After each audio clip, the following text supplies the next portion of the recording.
আসসালামু আলাইকুম। আমি নাসরিন আক্তার দিনা আদুরি কুকিং অ্যান্ড ব্লগ থেকে বলছি। আজকে আমি আপনাদের জন্য নিয়ে এসেছি হাঁসের মাংস, রাজহাঁসের মাংস। আজকে আমি আপনাদের দেখাবো কিভাবে হাঁসের মাংস রান্না করতে হয়। আমি হাঁস 2টা কিনেছি এবং এই হাঁসগুলিকে পানিতে ভিজিয়ে রেখেছি। এখন আমার হাজব্যান্ড এই হাঁসগুলিকে আমাকে কেটে দিচ্ছে। ও আমাকে অনেক হেল্প করেছে, কারণ এই হাঁস আমি নিজে কখনোই কাটতে পারতাম না। যার জন্য আমি থ্যাংক ইউ জানাই আমার হাজব্যান্ডকে, যে ও এত সুন্দর করে আমাকে হাঁসগুলি কেটে দিয়েছে। সেই হাঁসগুলি আমি কিভাবে রান্না করব আপনাদের দেখাচ্ছি। হাঁসগুলি প্রায় কাটা শেষ।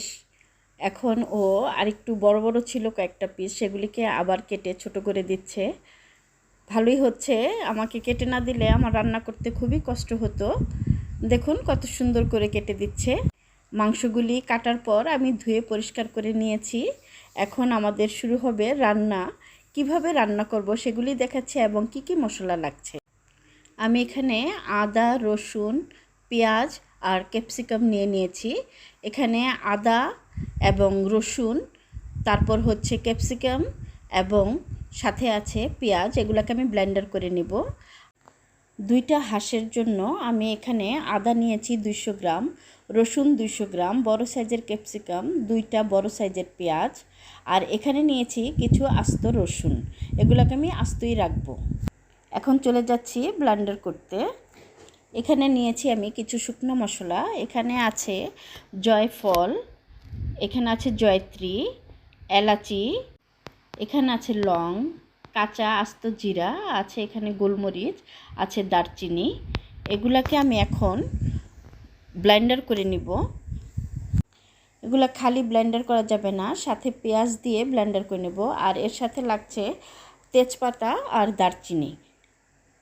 এখন চলে যাচ্ছি এগুলাকে আমি ব্লেন্ডার করার জন্য, আমার সাথেই থাকুন।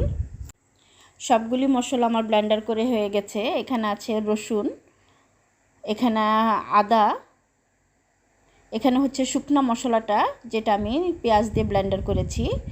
এখানে আছে ক্যাপসিকাম, এটাকেও আমি ব্লেন্ডার করে নিয়েছি। এখানে বড় সাইজের 2টা পেঁয়াজ আমি কুচি করে নিয়েছি। আর এখানে আছে কিছু আস্ত রসুন আর 10-12টা কাঁচামরিচ।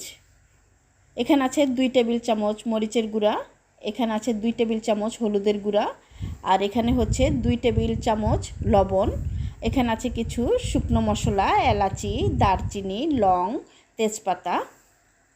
তাহলে চলুন আমরা শুরু করি হাঁসের মাংস রান্না।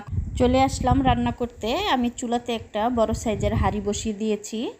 এখন এটার মধ্যে আমি পরিমাণ মতো তেল দিয়ে দিচ্ছি। এখানে আমি তেল দিব 3 থেকে 4 টেবিল চামচ। 3 থেকে 4 টেবিল চামচই যথেষ্ট 6 কেজি হাঁসের মাংসের জন্য, কারণ হাঁসের যে চামড়াটা ছিল আমি সেই চামড়াটা ফেলিনি। আমি চামড়া সহ হাঁসের মাংসটা রান্না করব। হাঁসের মাংসর চামড়াটা খেতে অনেক টেস্টি হয়, আর হাঁসের যদি গায়ে চামড়াই না থাকে তাহলে ওই মাংসটা খেয়ে মজা লাগে না। যার জন্য আমরা সবসময় হাঁসের চামড়াটা সহই রান্না করি। তাহলে চলুন প্রথমে দিয়ে দিচ্ছি শুকনা মশলাগুলো। শুকনা মশলাগুলোর সাথে আমি এখন দিয়ে দিব পেঁয়াজ কুচি। পেঁয়াজ কুচিটা এখন আমি একটু ভালো করে ভেজে নিব। এটাকে ব্রাউন কালার করব, কারণ ব্রাউন কালার করলে এটার একটা সুন্দর স্মেল বের হবে। এবং তারপর আমরা সবগুলি মশলা একে একে করে দিয়ে দিব। আমাদের পেঁয়াজটা ব্রাউন কালার হয়ে গেছে। এখন প্রথমে দিয়ে দিচ্ছি আদার পেস্ট, তারপর দিয়ে দিব রসুনের পেস্ট, এখন দিয়ে দিব যে শুকনা মশলাটা পেঁয়াজের সাথে ব্লেন্ড করে রেখেছিলাম, আমি সেই মশলাটা এখন এটার সাথে অ্যাড করে দিচ্ছি।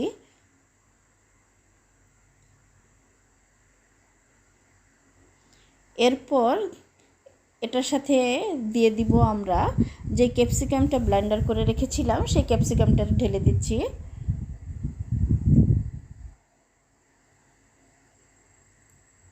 ক্যাপসিকাম দেওয়ার পর এখন দিয়ে দিব শুকনো মশলা। প্রথমে দিয়ে দিচ্ছি হলুদের গুঁড়া, তারপর দিয়ে দিচ্ছি মরিচের গুঁড়া, এখন দিয়ে দিচ্ছি স্বাদ মতো লবণ,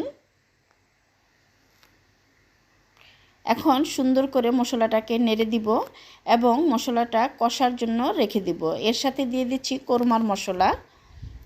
মশলাটা সুন্দরভাবে কষে গেছে। এখন আমরা মাংসগুলি দিয়ে দিব। মাংসগুলি দিয়ে ভালো মতো ঢেকে রাখবো প্রথমে 10 মিনিটের জন্য। মাংসটা প্রায় হয়ে গেছে। মাংসর মধ্যে এখন আমি একটু কেওড়া জল দিয়ে দিচ্ছি। আবার এটাকে দমে রাখবো। রেডি হয়ে গেল আমাদের খিচুড়ি। তারপর হয়ে গেছে মুরগির মাংস এবং সাথে হয়ে গেছে আমাদের হাঁসের মাংস। সবাই ভালো থাকবেন, আমার জন্য দোয়া করবেন। আল্লাহ হাফেজ।